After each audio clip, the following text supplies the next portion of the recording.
Morning, folks. King here, Stay Tuned Sports, with a nice little morning coffee chat. Figured we'd cover some of the things that happened over the weekend and just have a little bit of a recap, if you will. First, let me have a nice sip of my delicious coffee here, as one should do in the morning. That's good shit. Hopefully you're doing the same. First thing I'm going to touch on here, even though we don't talk about it a lot on the show, Jimbo's not a huge fan into it. I am, though. NCAA tournament time is here. We just had the brackets come out yesterday. Gotta say, I'm usually not one for arguing snubs or not, but wow. I think the committee really fucked this one up. I don't know about you. St. John's, Seton Hall not getting into the tournament from the Big East, maybe the best basketball conference. Big East only gets 3 teams into the tournament. What? I don't get it. Mountain West got 6? What are we even doing here? What are we talking about? Now, I'm okay with Creighton getting in. My sister's an alum of Creighton. Go Blue Jays. So I'll have a rooting interest here. But like St. John's not getting in. They were in this net rankings that they have. They were number 32. There are 68 teams in the goddamn tournament. How is the number 32 ranked in net rankings team not in? I don't understand that. And Seton Hall, yeah, I think they were 60-something in the net rankings, which I'm still not quite sure how that works. But even so, and don't even start with that, well, the automatic bids. Even so, even with the automatic bids, those are what, 32 teams? So you have another 36 spots available. At that point, just go with the net rankings. Because otherwise, what's the point of having the net rankings? What's the point of having the rankings? What's the point of having anything? Like, that's what it should have been. So how they left St. John's out, how they left Seton Hall out, how they left... Some people are arguing about Indiana State. I don't know. I think they're a little more of a bubble team. But even so, how do you... Listen, the Cinderellas will come from the teams that surprisingly win their conference, win some of those mid-majors or lower-end conferences. You'll have some of that. You can have Cinderella stories. But get the best teams into the tournament. How is it that there's still 60... There's 68 goddamn teams in this tournament, and they're still screwing it up? That's something I don't understand. It's something I'll never understand. I don't even know. I don't even know where to go from here.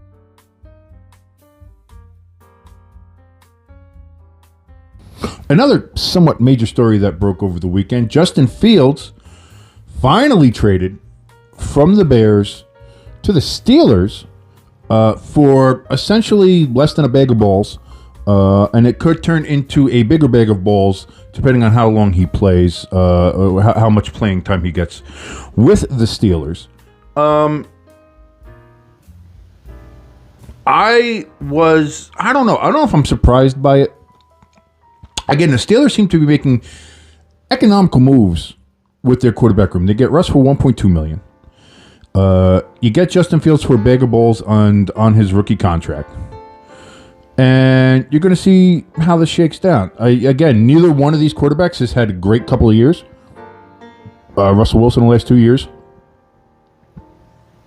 I mean, we know what that was in Denver. And Justin Fields never panned out in Chicago. Now, here's the thing.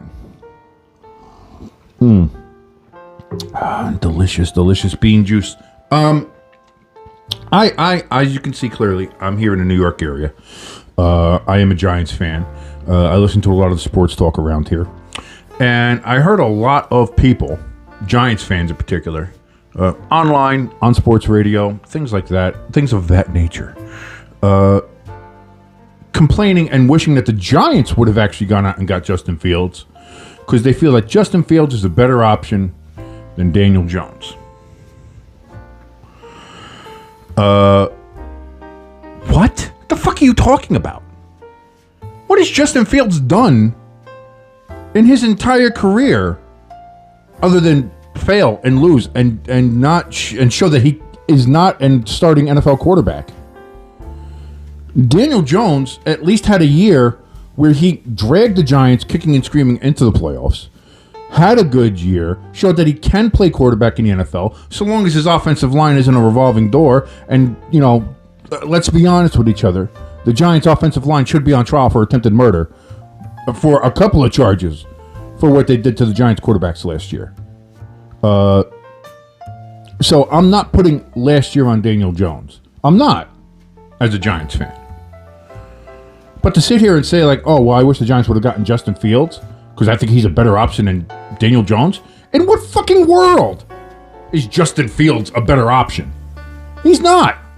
Justin Fields has so far shown that he is not a starting quarterback in the NFL. And Daniel Jones, everybody wants to complain about him.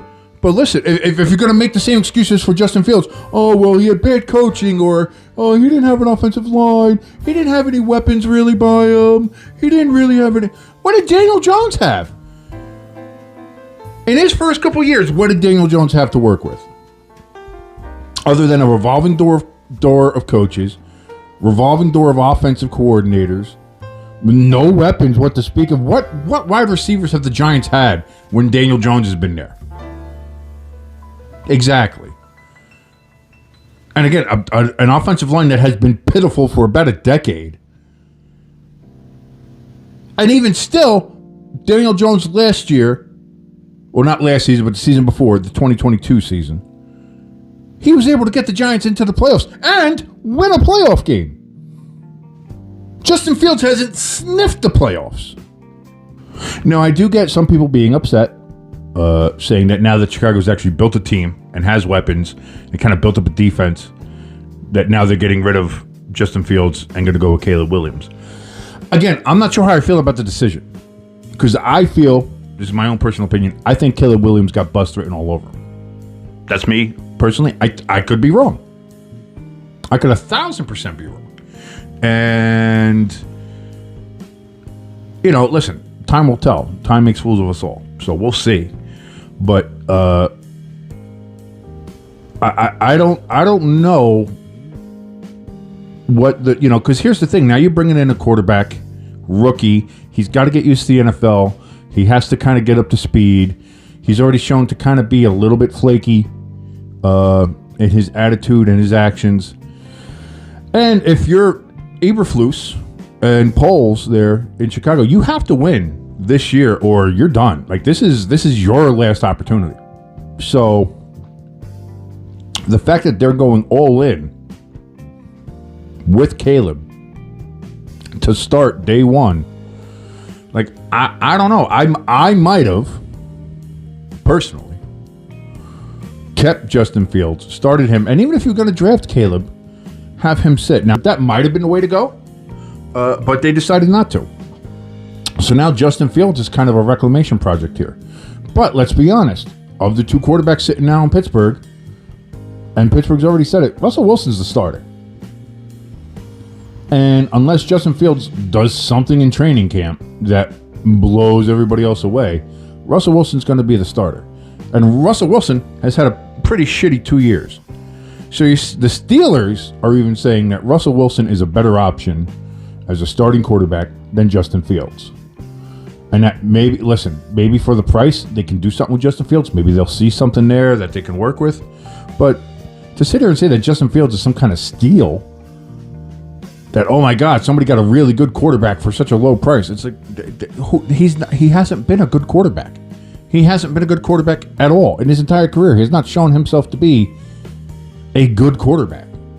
So I think everybody needs to calm down with that narrative. Push down, especially here in the New York area, where everybody just seems to want to dump Daniel Jones, but want to pick up Justin Fields. Are you out of your fucking mind? And as I sit here and think about it, one more thing about this Justin Fields trade. And it relates to the New York Jets,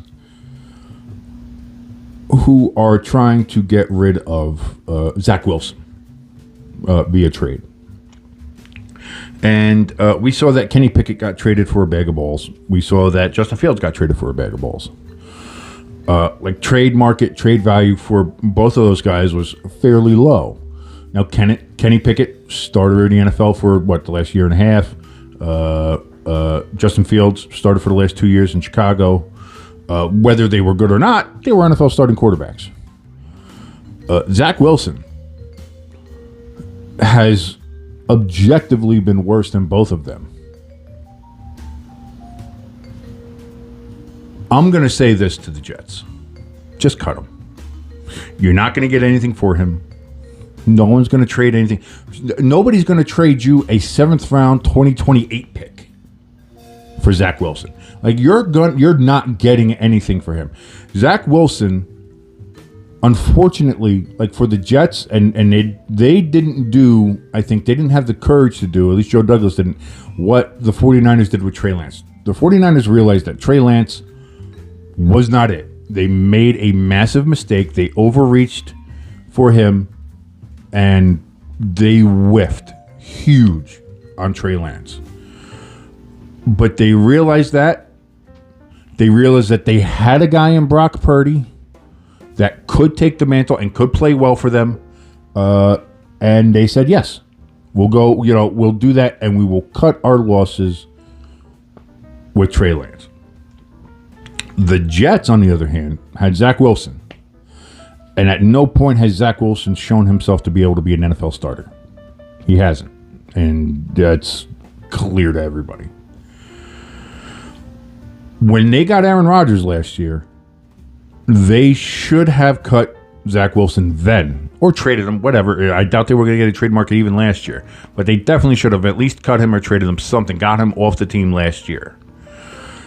But they so desperately wanted to be right. Or let me rephrase that. They so desperately didn't want to be wrong about Zach Wilson.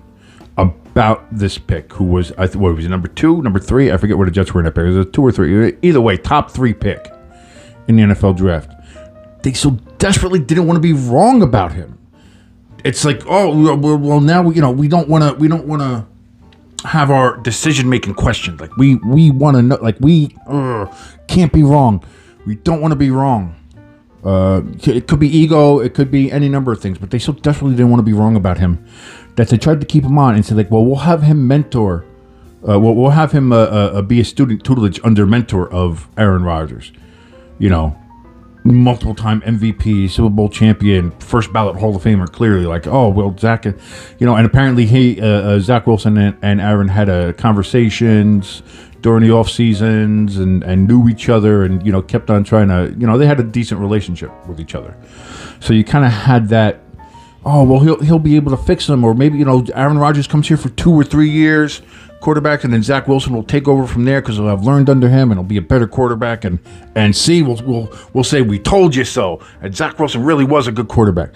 It feels like it was that kind of situation.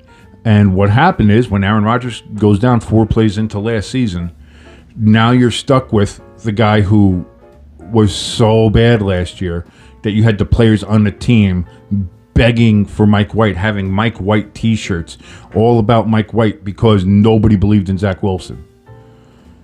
And Zach Wilson, to be fair, lost the team because he took no responsibility for his poor play, saying that, I'll never forget after the New England game where they lost on the punt return, or was it block punt, whatever it was. Which was what? Because there was 3-3 going into the fourth quarter of the final play. They got that, so they won 9-3. And he's like, when you had like 28 inches of offense in the second half, do you think any of that is your responsibility? And he says, no, the loss isn't our responsibility. Are you out of your mind?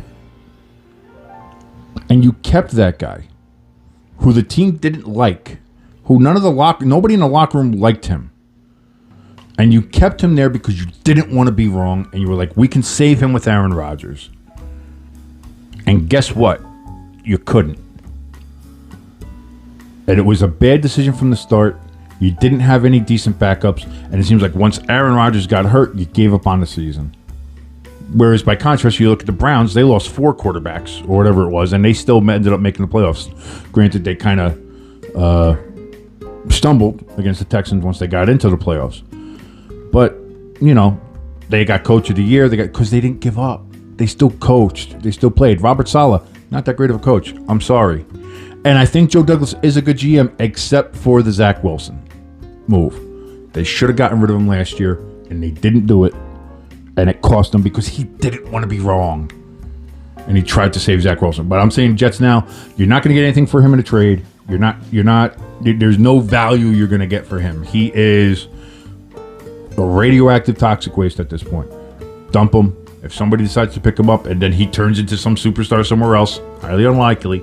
But then you just say, hey, good on you, kid, for doing it. But I don't think that's going to happen. I think that much is clear.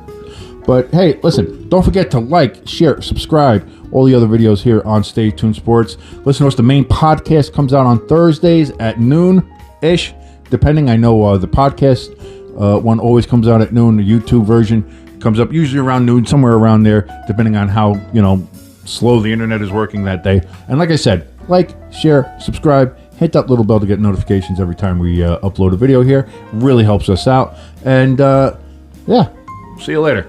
Cheers. Enjoy your coffee.